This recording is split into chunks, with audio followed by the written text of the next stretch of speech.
All right, well, just very disappointed obviously in the outcome of the ball game Saturday. More disappointed in the fact that we played uninspired. We never gave ourselves a chance, never gave our fans a chance to get in the game, to be a part of it. Never gave ourselves a chance to play off of the momentum that we've had each of the last few weeks as we came in. So that was what was more disappointing than any. To watch our performance, we got beat. We got beat by a team that wanted it more. We got beat by a team that had their back against the wall, and by a team that was forced to come out fighting. We played like that we had arrived. We played like we had been on a 2-week pat on the back session of that we've got it. We've got this thing figured out. That was the way we played. During the course of the week, I didn't see it coming, and I've got a great pulse on this football team. I thought we have had better practices each of the last few weeks, but nothing that led to the fact of coming out and playing and performing uninspired. Nothing. Not especially when you're a football team that still has essentially you still can talk about implications of playing for a conference championship, for at least sharing your division side of the conference. All that was at stake, and so nothing led to me to even remotely think that was even part of the equation. But I feel like that we, once it started rolling the wrong way for us, it got bigger and bigger, and we couldn't stop it. And we were very uncharacteristic of what we've been and who we've been about all year long Saturday. We haven't played that way all year. In anything we've done, we've never played that way this year. And that's what surprises me, surprises our entire team, and was just our response. Our response was not what this program's about. We did not play to our standard, which is best. And when that happens in this league, you don't win. We didn't deserve to win. And so, even as poorly as we started, go 3 and out, then we give them 2 plays, score, get the ball right back, and we get some things positive going for us, and we just have ran the play all year long, and for whatever reason we did not execute our protection scheme, and we let Ben get hit in the back on a corner cat blitz that caused a fumble. Our effort off of that play was incredible. When you look at the effort of our guys chasing it down, was incredible. Our effort has not been a problem. Our players played hard, and they played to the last whistle, and we'll always do that. And that's we did do that. We did not play inspired football, but that play alone, we go down and we actually cause a fumble and get the ball back, but we get called for a face mask. So they go 1 play and score.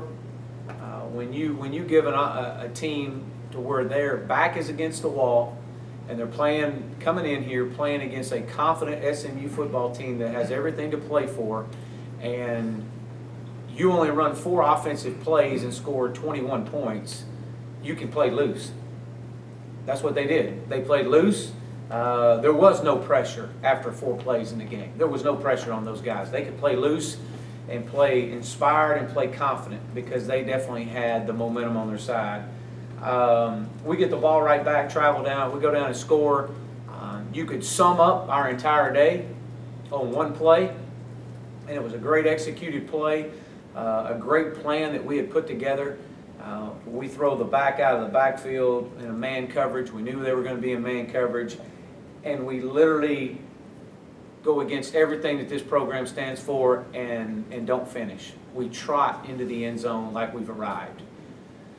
And so, as I shared with our football team, that 1 play right there summed up the entire day. because you were prepared for success. When you get success in your hands and it's right in front of you, you took advantage of it. And that's unacceptable. It's not tolerated, and I promise you it'll never happen again as long as I'm the head football coach here. So I was very disappointed in that, but that kind of set the tone for the day.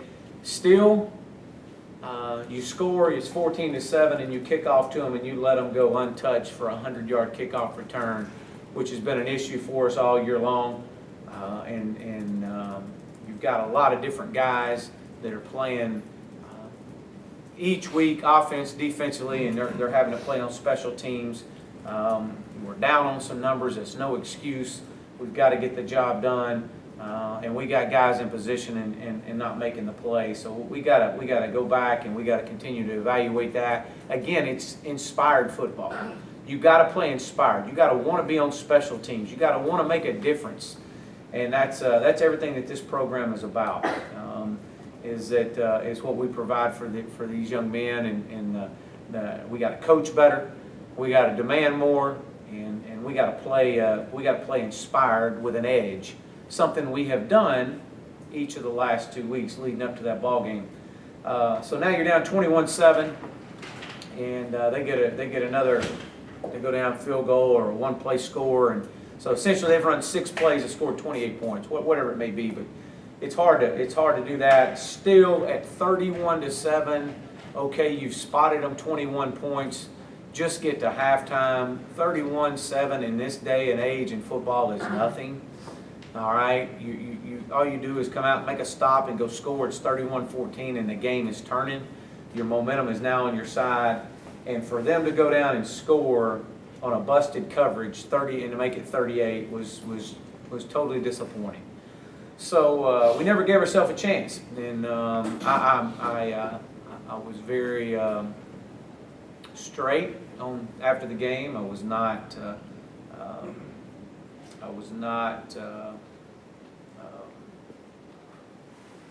I was politically correct after the game, and didn't feel like that was the time or place. I was told them how much I was very disappointed in them. And disappointed in our play and in our preparation and the way our coaches, disappointed in myself that I didn't have you ready, and our staff, we didn't have you ready, and that with everything in front of us to play for, we came out and played uninspired. But it's part of building a program. It's learning how to win, and so that's something. It's a learning experience that we do, that we have to go through, you have to grow in. Sunday's team meeting wasn't quite as politically correct. It was more direct and to the point, and totally unacceptable. And I'm not going to tolerate it. And it starts with me. And that's the way I look at it, and that's the way I've told them. We're all in this. It isn't them, it's all of us. I know what quality football looks like because we've played it. I know what really good football looks like because we've played it. I know what come from behind football looks like because we've done it. And I know winning at a high level has done because we've done that as well. And so, but the one thing that we didn't bring with us, and it travels every week, you can put it in a suitcase, you can put it anywhere, playing inspired travels. Playing with heart, that travels too. Playing with desire, you can travel that with you as well. Playing with guts, you got to bring that yourself. So those things travel, and we got to make sure we travel them with us this week and not leave them behind. And so, with that being said, we got on the field Sunday night. Obviously, it was very much a locked-in practice, as you would imagine. I'm a man of few words this week. But it's about how they respond. I want you to show me. I see better than I hear, and that's my message to them this week. Is we're gonna have to respond, and if we respond the right way, like we will, and like I know we will, then that's all I ask as a head football coach, because that was something that was uncharacteristic and something that has not been a part of this program. this year. We're playing an East Carolina team that their back is against the wall. They got to win out. They got to win their next 3 to become bowl eligible. They're coming off a loss against Tulsa, and so their back is against the wall as well. They're going to be playing at their place. It's hard to win on the road. It's hard to win anywhere, but it's hard to win on the road. So we must like adversity, because we really like to put ourselves in some adverse situations, and because we've got some adversity in front of us. But maybe that makes us respond a little bit better and a little bit more stern. So I'm excited about watching our guys respond the correct way. They got the best receiver in all of college football right now, Zay Jones. He's a guy from Texas. The guy's got 30 more catches than the second receiver in the country. He's got 127 catches for 1,300 yards. This guy catches the football about 18 to 22 times a game. They target him all over. They do a wonderful job. Coach Montgomery comes from a great program with Coach Cutcliffe out of Duke, and the knowledge of their passing game is known all over college football, and a great respect that you have for them. So they do a great job of targeting Zay, moving him all around, and we got our work cut out for us. Our secondary has their work cut out for them. Our D-line has their work cut out for them. Everybody's got their work cut out for them. Our trainers, our water girls, everybody's got their work cut out for them this week, because there's a little edge right now, and that we have, if you can sense that. But this is a response opportunity for this football program. I think you'll find out a lot about our program and about this football team this week, and how we respond. And it's not about the outcome; it's about the response. And they hear me talk about that all the time. So we got an offense that we're facing that throws the football all over the yard. Philip Nelson, their quarterback. I know that they pulled him right there at the end of the game against Tulsa to try to get a spark, but he's been sound for them all year long. James Summers is their running back. They return 5 starters, averages 500 yards a game and about 28 points a game. From a defensive standpoint, these guys, they bring pressure. They're very multiple in what they do. They got 6 returning starters, and they're going to try to continue to put pressure on you and try to force your quarterback into some bad throws, some impulse decisions. So, but again, you know, we got great respect for our opponent. They're very well coached. Their back's against the wall. But this is about the SMU Mustangs this week, and I am 100% totally focused on our response factor, and make sure that our response is greater than any event that occurred last Saturday.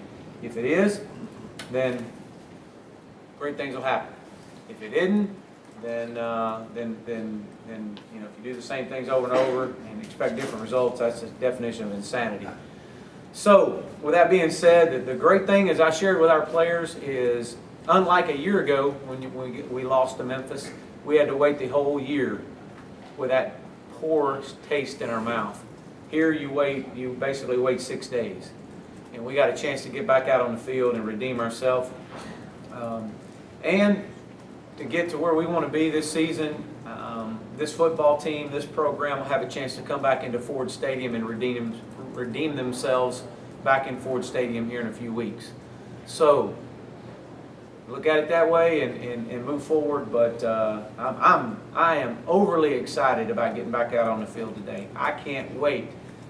And if we have to weight the ball down in the rain and keep it from floating off the field, as long as it's not lightning, we're practicing. And if we have to get life vests out, it doesn't matter. I can't wait to get out there and watch these guys respond, because I know I've been around them. I'm around them more than anything, and I know they got an unconditional love for each other, and they're just as disappointed as anybody else, and they'll respond. I absolutely, as I've said it before, I said it on the radio show last night, absolutely, the bottom of my heart, love these guys, and so much, and about who I am is because of the love that you have for your players, and this group of young men I love unconditionally, and Paul and I just just the things that these guys have to go through and be a student athlete is remarkable, but they know that, just like our own kids, Chandler and Mackenzie, I love them to death. There's days I don't like them, but I'll always love them. And Sunday and this past week, I didn't like too many things, but I'll always love them, and they know that. And because of that, they'll respond. And I can't wait to see them and hug their neck and get back out on the field. So with that, I know I said I was a man of few words, but I'm a little long-winded today. So I'll open up for questions. Can you almost, going on the road, can that almost work to your advantage, and if it's kind of a more simplified focus and stuff like that? You go in, it's kind of the I think you could look at it that way. I mean, I'm excited. Whether it was home or away this week, it really didn't matter. I'm excited to get back out, get on the road, get away from everything, get in a hotel together. We'll change it the way we do some things on Friday nights this week, just because you're getting to that point in time in the season. So I think so. I like to think that way. But I know we're going into a hostile environment. I do know that. I think this is I've been in this environment before. Matter of fact, my very first college football game to be a coordinator at was in this environment at East Carolina, and they got a great fan base. Being in the Carolinas, I understand this is the fan base that surrounds this school is as good as any, and so we know that it'll be the environment that they'll present. Will be really intense, and it'll be good. With Braden out, how does your running back situation stand? Well, I thought Kamen ran harder. He's a freshman. He's learning, but I did. I thought there were some things that he did well running the ball. We hope, I think Braden got in 4 or 5 snaps. That's all he got. We anticipate and hope Braden will be back this week. So that's a plus right there. We'll see on how that goes. He'll work out this week. We're hoping. But Kamen did well. Myron, Myron's a young man that's we had to move from receiver to running back, and he did some good things as well. But that's just been a position that's kind of been we just don't have a lot of depth at. But still, that's no excuse. These guys will be right, back. I mean, Braden's having a really good year, and so we hope to get him back fully healthy. It was my decision to hold him last week, especially after about 6 or 7 plays. You kind of thought, well, if he's not 100%, and we want to make sure we get him healthy. So, anyone else? You were talking about your plan on Inspired, like you arrived a little bit. How do you as a staff go about keeping the guys locked in and playing Inspired, especially after before experiencing a little success? Well, again, it's part of learning, and it's part of learning how to win. When you define mastery, and as I shared with our staff, mastery doesn't look like once you turn the corner and get things going in your favor. It doesn't look like an arrow that trends upward. Okay, there's nothing. After we started turning this thing around, it wasn't that we were never going to experience any step backs, and that's what we had. I shared that with our players. We had a step back. We didn't have a setback in this program. We know what we're doing. We know the process. The process is proven. The process it will pay great dividends. So we know what we're doing. We know the process is a day-to-day, be-1-0 today mentality. But what mastery is kind of like a line that trends upward, and then it dips a little bit, and it trends upward, and it dips a little bit more, and it trims upward and dips a little bit more. We just had a step back, and if we can learn from it, we'll continue to trend. We'll continue to trend upward, and that's what you ask for. That's how you build a program. That's how you teach young men how to win, and win in life is stay the course and stay the process. That there's going to be days that aren't going to go your way. And and when that happens, do you learn from it? I say it all the time. I tell our guys all the time. There's days you drink wine, and there are other days you mash grapes. We mashed grapes the other day, and that's just part of the process. But if you learn from it, you'll continue to build from it. Do you rely on some of your seniors or older guys on the team to help with that, or just the coaching staff? Yeah, and that's really a great question. You do, and but then you reflect on your seniors and you look at the number of overall wins that they've had since they've been here, and they're growing too. And so what you rely on is their preparation and their demands. If they see something within the team that's maybe eluded or maybe could have saw down the road and headed this off, that's what you really rely on your seniors for, is just, hey, look, this is your final 17 days. We want it to be a November to remember. Well, do you want to be remembered or do you want to be remembered forever? Well, what is it? Okay, because one of the two is going to happen. And over 17 days, those things happen.